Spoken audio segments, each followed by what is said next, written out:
And welcome back, everyone, to our last session of the day.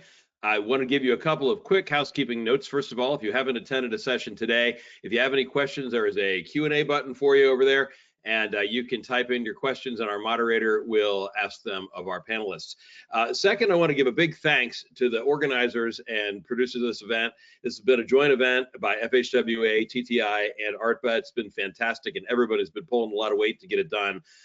A special note to Brad Sant, who's coordinated the whole thing, and to Justin Russell, who you don't even get to see, but he's great, and he's handling all the technical side of all of this with just absolute aplomb. So we just wanted to give a shout out to everybody for all their hard work. Now, without further ado, we have a very hot topic today, the OSHA heat standard update, working in hot environments. This session will be on fire, and we're very excited to present it to you. So I am pleased to introduce our moderator for this session, Beth McNeil Stinson, who serves as ARTBA's Vice President of Educational Operations. Beth has over 30 years of experience in adult education, instructional design, and project management, building and teaching face-to-face, hybrid, and fully online programs. She's worked at 7 colleges and universities, 2 software companies, and a defense contractor, designing smart classrooms, software, job aids, and instructional materials to support teaching and learning. Beth, take it away. Thank you so much, Matt, for that great introduction. We have 2 panelists today. It's my pleasure to introduce them. Our first panelist is Gavin West. Gavin is alumnus of the University of Virginia and holds a master's degree in public health from George Washington University. He is the Director of Health Research for CPWR, the Center for Construction Research and Training, where he leads a NIOSH-funded research project dedicated to advancing heat safety in construction. In addition to his research, Mr. West served on the ANSI ASSP A10.50 Heat Stress Management Subcommittee and on OSHA's Heat Injury and Illness Prevention Work Group of the National Advisory Committee on Occupational Safety and Health. And our second panelist is Brad Sant, who has been introduced multiple times today, so I will just say that Brad is the Senior Vice President of Safety and Education for the American Road and Transportation Builders Association, where he oversees safety advocacy and training, including the National Work Zone Safety Information Clearinghouse, the sponsor of this whole conference. So I will say, take it away, Gavin, as our first presenter. Thank you so much, Beth. Welcome, everyone. Today we'll be speaking about working safely in hot environments. And as you see on the slide here, when you're talking about construction, you never know what type of work zone you might be dealing with, whether you could even be working at the beach here, where it's quite beautiful, but it might also be quite hot. And so just a quick word on CPWR. We have served as a NIOSH National Construction Center since 1990 through a series of cooperative agreements with the National Institute for Occupational Safety and Health. We are a nonprofit organization created by North America's building trades unions. And if you'd like to learn more about us and as well as access some of the free resources we offer, you can learn more at our website, cpwr.com. After today, you should be able to, 1, briefly explain why heat is an occupational hazard that needs to be taken seriously. And I'd like folks to be able to implement measures to prevent heat-related illnesses and injuries in the workplace. Quick note on definitions before we get started. Heat stress is the net heat load to which a worker is exposed. So this refers to kind of the environmental factors like high temperature and humidity, as well as radiant heat from sunlight or other indoor sources, versus heat strain refers to the physiological response to the heat load. So in other words, how the body responds when it is under heat stress, and to regulate the normal body temperature and keep it within a normal range. And factors that can affect that are things like pregnancy or other medications that somebody's taken or medical conditions, physical fitness and age, and that those types of factors can modify how individuals respond to the heat and their susceptibility to having a heat illness. And this is a study that was published in 2014 that was a review of the epidemiological literature. And the takeaway here is that we really don't know what the incidence of occupational heat-related disorders in the U.S. is among workers.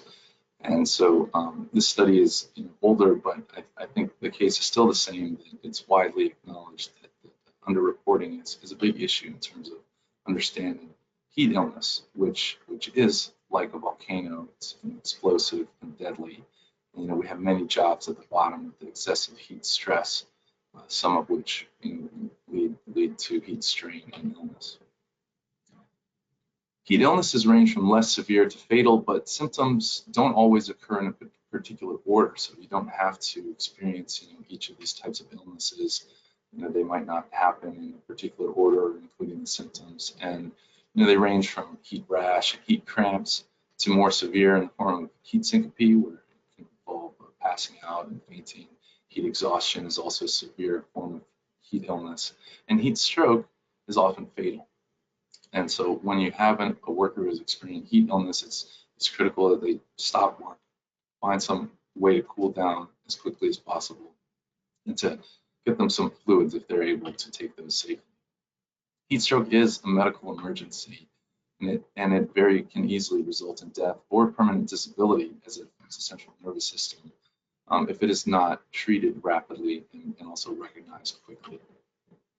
And in terms of recognition, one thing I'd like to highlight is, and this is in the NIOSH criteria document for recommended standard, that sweating differs for classic versus exertional heat stroke.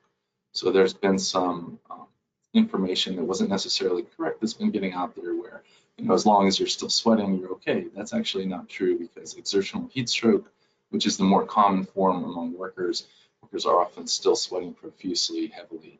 Versus classic heat stroke, you can sometimes have these instances where the skin is hot and dry to the touch and the body loses the ability to sweat. But that's more common.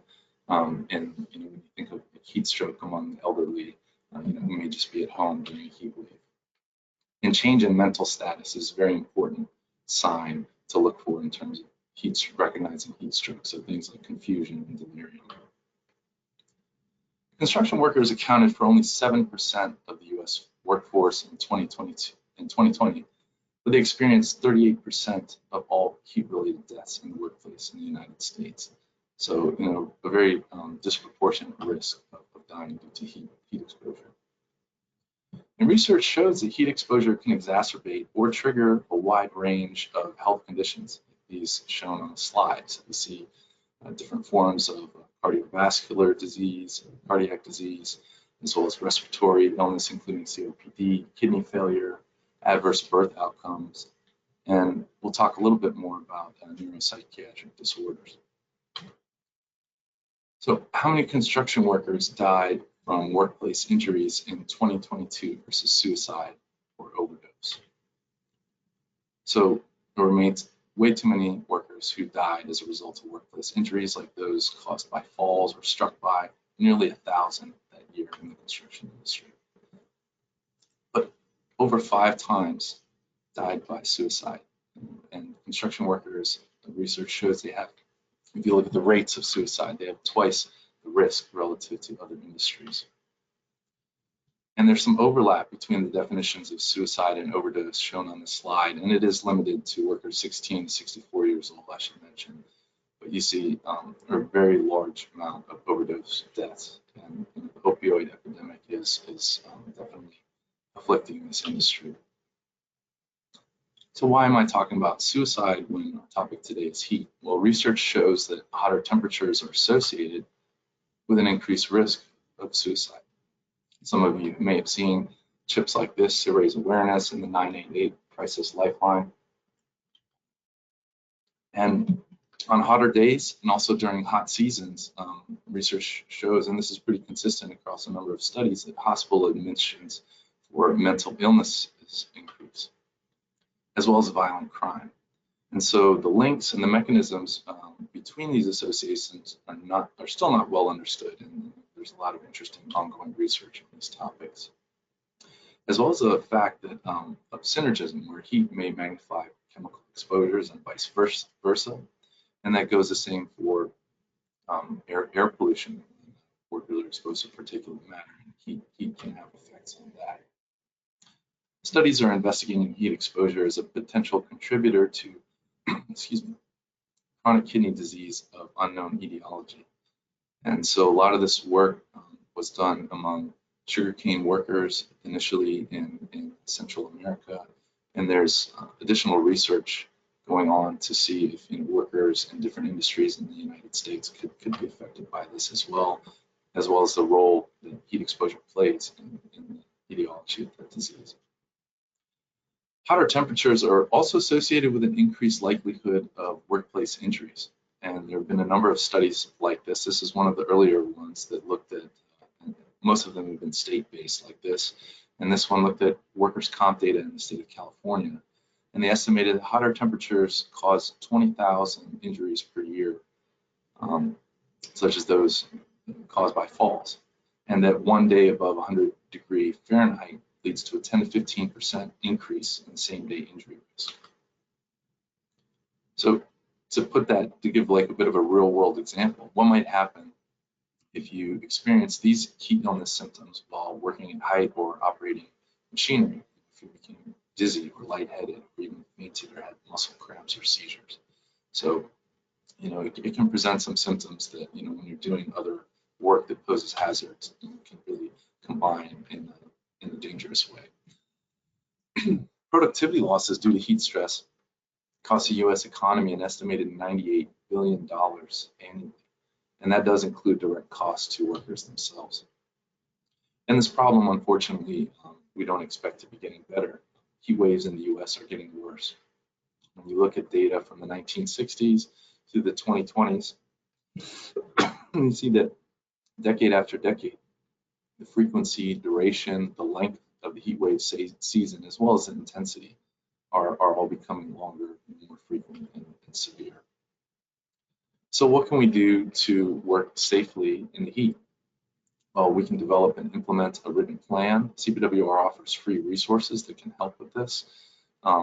If you go to cpwr.com/heat, you'll see some of the things we have available here, including these two checklists. So one is programmatic for the overall program, and one is a daily checklist that can help with implementation of the program on the job site.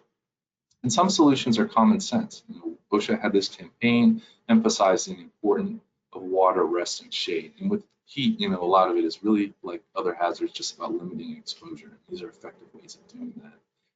Unfortunately, in my view, some states have passed laws to deny workers the right to rest breaks in water. But here's an article about legislation that was passed in Florida. Texas also passed laws preventing localities from developing these types of protections. And drinking an 8-ounce cup of water every 15 to 20 minutes is recommended when working in hot conditions. CPWR has received questions about providing shade from mobile work sites or other unique environments, and I found some out there, like this examples here of companies that are really designing some innovative solutions. And I think that a workforce who builds things for a living can too, and really find some good solutions. So here we see a portable shade structure with forklifts for transport. There's this company that specializes in shades for heavy machinery, including ones that can be attached to the exterior of the machinery for real flexibility and adapting to workplace conditions. And we'll talk about some of these other critical components of a heat safety plan, including risk assessment. So the National Weather Service Heat Index combines air temperature and relative humidity into the single value that gives you what the weather feels like. And it's important to note that these were devised in shady, light wind conditions. So when you're applying these in full sun, that can really increase the value by up to 15 degrees. And it's important to note that this doesn't account for the physical demands of the work, which is an important factor, as well as clothing and PPE, which can interfere with the body's ability to cool itself. And so the wet bulb globe temperature is a more comprehensive measure of heat stress. It can be measured with a device like the one shown here. It can be calculated using weather data. OSHA has a website for that. And there's also a forecast from the National Weather Service. And what they do is they adjust the usual, air temperature measurements by accounting for humidity, also wind and radiant energy, such as sunlight or radiant energy from machinery. There are heat safety apps available available from OSHA and NIOSH on the left, which uses the heat index, as well as AIHA, which is based on the WPGT. As what's the rationale for acclimatization? Over 70% of heat-related deaths occur during workers' first week on the job. So this is a period of time where it's very important to be vigilant for the risk of heat illness. And what this refers to, this process, is the improvement in heat tolerance gained by gradually increasing the amount of time working in the heat. And that can lower the risk of heat illness. It can cause physiological adaptations like improved sweating, and increase the worker's capability to work in the heat. And the analogy I have here is like dogs that shed their fur. Our bodies have these physiological adaptations. And some of these are shown on this table from the U.S. Army. They have long had acclimatization practices and do a very good job with heat stress management among service members. And you see things like sweating efficiency, reductions in core temperature, improved blood flow to the skin, which is another mechanism by which the body cools itself, as well as some of these other things you see here related to blood volume and other things. NIOSH recommends increasing exposure gradually over a period of 7 to 14 days. So ramping it up, 20% each day for a new worker versus for a worker who's been previously acclimatized and maybe returning to work after an absence. You could ramp that up to a faster schedule. Also talks about the importance of training on things like recognition of symptoms, proper hydration, heat protective clothing and equipment, risk factors, acclimatization, reporting symptoms, and first aid. And it's important to train both workers and supervisors.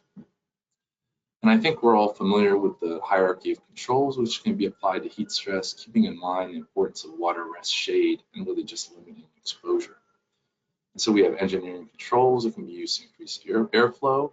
You can use reflective heat. You can use shielding to reflect heat or to absorb heat with barriers or insulation. One that I think is not used maybe enough is thinking about humidity. So if you have steam leaks or humid environments where you can perhaps use a dehumidifier.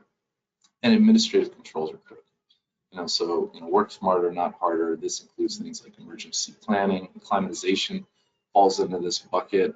Rotating workers is one that can be important in construction, where you have some continuous processes where it's hard to stop the work. So that might be an option to look at.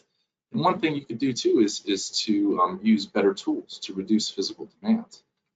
But a buddy system is one that is important because people might not be able to recognize heat illness in themselves when it's coming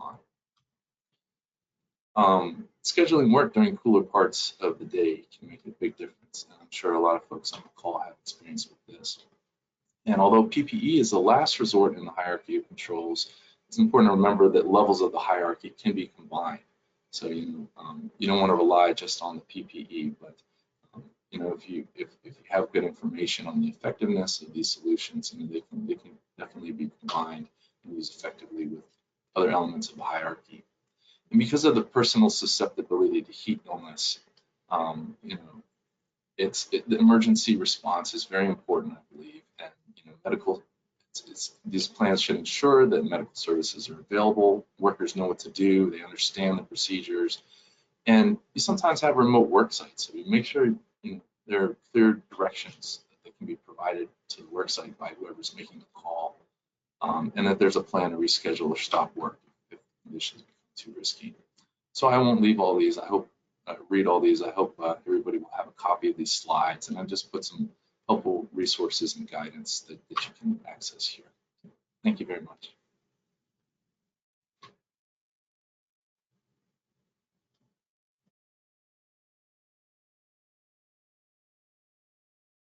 Thanks so much for all that valuable information, Gavin. And now we'll have Brad Sant come on and talk about the OSHA standard.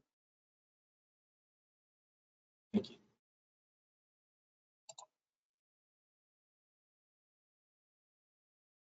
There we go.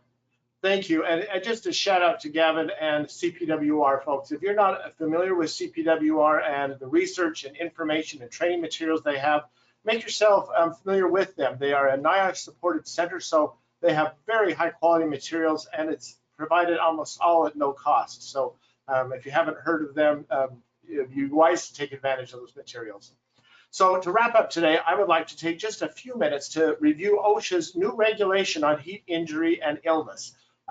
In some parts of the industry, this is controversial. Others are looking at it as a welcome reprieve. And so, but one way or another, I think it's important for folks to know about it and comment on it because it's now an open rule. So let's just get going. So where are we? This has been a long time in coming, and most people are quite familiar with it. Clear back in October of 2021, OSHA posted an announced notice of rulemaking and asked a lot of questions, over 150 questions, maybe more than that, about where affected parties would look and what they thought the rules should include and shouldn't include. This is a comprehensive standard that includes all sectors of the industry that the OSHA covers. So not just construction, but maritime, general industry, and not everything that OSHA covers. And so anyway, in late May of 2022, OSHA conducted some outreach to stakeholders to get feedback. In May of 2022, they created a heat injury and illness work group under NACOSH, and Gavin mentioned that he was part of that. And then in August of 2022, they, oops, jumped that just a little too fast. No. There we go. There was a small business advocacy review panel, and then in July of 2024, they released a pre-proposal, and then in August 20th, they officially proposed the rule. It really matched the pre-proposal, and so comments are now due by the 20th of, or the 30th of December this year. So encourage everybody to make themselves familiar with the rule and provide comments on it. So 5 states have already adopted a heat standard of some sort, and so OSHA looked closely at what those other states have done in order to kind of model the rule. Now, the OSHA rule does not match exactly any one of these states, but there's a lot of similarities between them. So if you're from these states, you may be already somewhat familiar with what the new heat standard will require if passed. So as I mentioned earlier, the rule covers outdoor and indoor workers in general industry, maritime, agriculture, all sectors where OSHA has jurisdiction. Now, there are some limited exemptions from this standard, and that's just very minor exposures, such as 15 minutes of work every 60 minutes, and areas where overexposure is very unlikely, and including telework. So you're not necessarily going to be covered in your home as if you're working from home. So what is the standard going to, or proposed standard, require? It requires that all employers create a written heat injury and illness program if they have more than 10 employees. And so, and it must be developed with the input of non-managerial employees. So your rank and file workers have to be engaged in there. There will be at least one or more, depending on the size of the company, coordinators, heat safety coordinators, to help implement the heat injury and illness program and have the full authority of the employer to implement it. In OSHA's terminology, it's like a competent person. And those plans must be updated and reviewed annually or after a significant injury, and readily available for all employees to take a look at, and in a language they understand. So if you have employees that don't understand English, and that's the, where your plan is written, you'll have to make it available in some format so that they can understand it. So one element of that will be hazard identification and assessment. So at outdoor work, you're going to look at the heat index, as Gavin mentioned, by the National Weather Service. Will track ambient temperature and humidity. So the heat index is what we're looking at. And the wet bulb globe test is incorporating all that. I won't go into any details there as Gavin did, but that's the kind of options you have for understanding what the temperature is outside and then making your plan according to that temperature. Again, the plan needs to be ongoing monitoring, and so it covers every work area that's identified. So if you have multiple workplaces, the temperature may not be the same at all those different workplaces, and so it needs to be monitored and customized for each workplace. So, and it needs to be updated if work conditions change, You're going to measure the heat conditions at each area where you're working. Again, as we mentioned before, seek involvement of non-managerial workers. Have to monitor that to make sure it's sufficiently accurate. So if there's changes in weather, it has to be just reasonably done so that you know what's going on there. And again, you can, if an employer doesn't want to do all that monitoring and making sure, they can just assume that the heat triggers have been hit and then just provide all the controls. So again, there's some different heat trigger options. And so the initial, as proposed, the initial rule kicks in at a temperature of 80 degrees or higher. And then high heat temperatures kick in at 90 degrees or higher. And then that's measured by these different measurements that you can see here that are listed. And again, for time's sake, we won't go through all those, but most people should be familiar with there. It's just, we're looking at air temperatures or air temperature indexes. So what are some of the control methods that will need to be in your program? Drinking water. It has to be suitable for drinking, readily available, and again, 1 quart per employee per work hour. And that kind of is the rule that OSHA is proposing, that you would have water available for your employees. Other things, break areas. So if workers are in high heat areas, they need to be able to take a break to cool down. It could be shade. It will require complete blockage of the sun, large enough for all employees that are taking a break to take it. But shade from equipment is not allowed. And again, that's maybe because you don't want employees close to equipment that may move, but that's part of the rule. And if you're doing air conditioning, like in a cab, that has to be large enough for all the employees on the break to take advantage of that. So air conditioning a cab, you'd be rotating workers or something like that if you have more than a few workers to the job site. And then fans are an option, but again, they may not be suitable in super high and super humid temperatures or environments. You'd have to have an acclimatization plan. So if you have new workers at the initial heat trigger, that 80 degrees, they have to make sure they're acclimatized. So if they're new, 20% of the workload on the first day, that increases by 20% per day. So at the end of the week, they are acclimatized. So it takes a full week to get them acclimatized. That training that comes on, those new workers have to be trained before their work begins. And again, it may require increased monitoring and communication with those workers during that first week of acclimatization. Similar standards will be also required for workers who have perhaps been acclimatized, but then go away, maybe on a vacation or something, or away for work for a while, and they're temporary workers and coming back. But anyway, they also still have to be climate acclimated if they've been away for work for more than 14 days. And it's kind of a rule of 50%. So the first day, returning workers can work at 50%, then increase by 10% per day till the end of the week. Now, if the employer can prove that that worker continued while they were off work, but were laboring, maybe hiking or something, continuously under similar conditions, that acclimation may not be required.